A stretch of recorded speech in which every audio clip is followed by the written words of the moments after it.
Anem amb el tutorial d'aquest Onyx, joc de Florian Siriex i Benoit Turpin amb l'art del Henry Kermae. Bé, és un joc bastant senzill, no té una complicació excessiva d'explicar-lo, però ja veureu l'estratègia. Sí, està entretingut, és un filler bastant resultant. Vinga, simplement entregarem a cada persona, poden jugar fins a 6 persones, una targeta de recordatori. Simplement això és perquè puguin veure quines accions farà cada tipus de carta que agafi. Ara ho explicarem. I cada persona comença amb un set de gemes, que seria bàsicament una gema de cada color.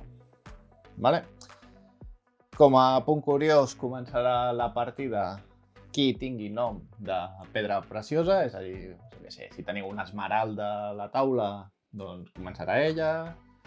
Si teniu un rubí, un senyor que es digui Rubí, doncs també. Molt bé, llavors, tothom començarà amb un set aquí davant d'aquestes cartes. Mira, anem a ficar un segon jugador com a exemple. I què farem? Doncs amb aquestes piles restants les barrejarem bé i farem 5 piles més o menys del mateix tamany. Molt bé, doncs tindríem ja 5 piles en total amb diferents gemes cap per amunt. Llavors, en el nostre torn, què farem? Doncs mirarem la nostra col·lecció de gemes i triarem una de les combinacions de gemes que hi ha per aquí. Per exemple, jo què triaria? Doncs en aquest cas puc triar aquesta d'aquí i me la col·locaria en una de les columnes. Sempre que no estigui... O sigui, no puc ficar-me dos gemes del mateix color a la mateixa columna, O sigui, podria anar aquí, aquí o aquí. En el cas que triés la blava. En el cas que triés la lila, doncs el mateix. Podria anar aquí, aquí o aquí.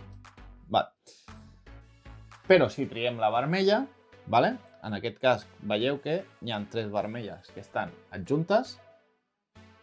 Aquesta, en el cas de triar una carta doble, hauré de triar només un tipus de gema. Si triés la gema vermella, el que faria és endur-me totes les cartes vermelles que tenim aquí. I ara ve el concepte de l'acció associada. Jo he triat cartes vermelles, per tant, faré l'acció associada a les cartes vermelles. Primer les col·loco a la meva zona, en un lloc que sigui vàlid. Per exemple, aquesta pot anar aquí, aquesta aquí, aquesta aquí. En el cas, imaginem que tingués aquesta mà, no la podria col·locar aquí perquè estaria col·locant dos juntes. Doncs hauria d'obrir una nova columna i començar una nova col·lecció de gemes. Però el cas és que sí que les puc col·locar. Llavors, com he triat les cartes de color vermell, faig l'acció de color vermell, que és destruir. És a dir, agafo una carta de qualsevol jugador i la elimino.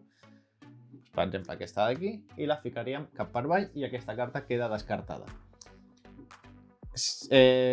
Clar, només puc eliminar la carta superior d'una de les piles. Per exemple, en aquest cas, eliminaria aquesta carta d'aquí. Molt bé. Li tocaria a la següent persona, al següent jugador.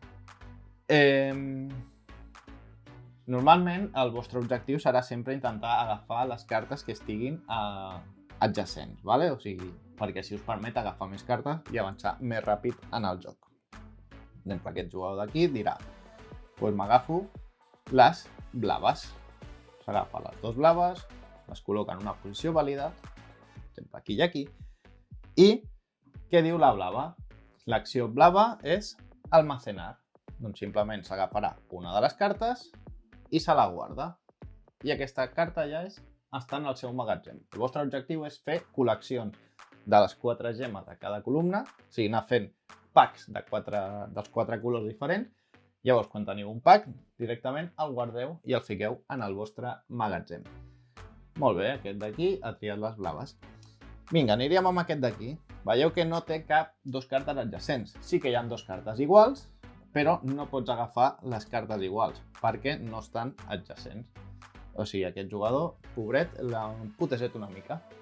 Per exemple, començarà i dirà, decideixo agafar la lila, i aquest et permet fer una acció de tomar. Doncs aquí, per exemple, diu, vale, no li deixaré adjacències o intentaré no deixar-li adjacències al meu rival. I se la col·loca aquí, per dir algun lloc on la col·loca. Vale, aquesta segona acció no us repercuteix en fer accions combinades, vale? O sigui, aquesta acció d'agafar una carta i ficar-la aquí no us proporciona una acció nova de per si. Vale? Molt bé, aniríem amb aquest jugador d'aquí. Doncs miraria, tindria dues cartes adjacents, però clar, ja ho té tot cobert de vermelles. Doncs potser ara el que li interessa és completar un magatzem. Vale? Veieu, ja té 1, 2, 3, 4 colors. Doncs aquest pack de 3 cartes s'ho guarda aquí. I a més, com ha agafat una acció de color blau, tria la carta que vulgui i l'emmagatzema. Per exemple, aquesta d'aquí, i se la guarda. I després ell seguirà jugant amb el que té aquí sobre la taula. Aniria aquest jugador d'aquí. Mira, aquí perfecte. Guanya 3 cartes i a sobre anirà a tocar els nassos a un altre.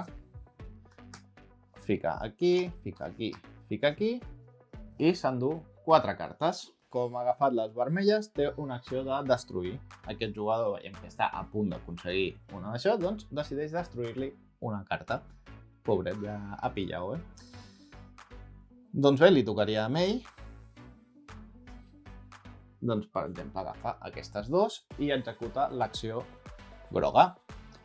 Es col·loca aquesta aquí, es col·loca aquesta aquí, i què li permet fer l'acció groga? Doncs robar una carta a una altra. Com aquest l'acaba de putejar amb ell i a sobre té 3 cartes, doncs, per exemple, li roba la carta i se la col·loca aquí. I ara, doncs, tornaríem a aquest jugador d'aquí i tornarem així. Anirem jugant, jugant, jugant, fins que es buidin les piles. Si som 2 o 3 jugadors, quan la primera de les piles quedi buida, s'acaba immediatament la partida. Vale? O sigui, també heu d'anar controlant de quina pila aneu agafant per si us interessa allargar més o menys la partida.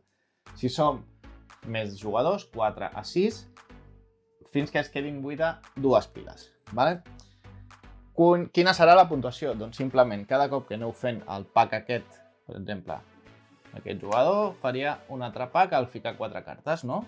Doncs aquest jugador, al final de partida, tots els packs que heu anat fent i aneu guardant al magatzem, o que aneu aconseguint amb l'acció de magatzem, és a dir, que agafo la carta blava i després em faig una acció de magatzem, doncs pam.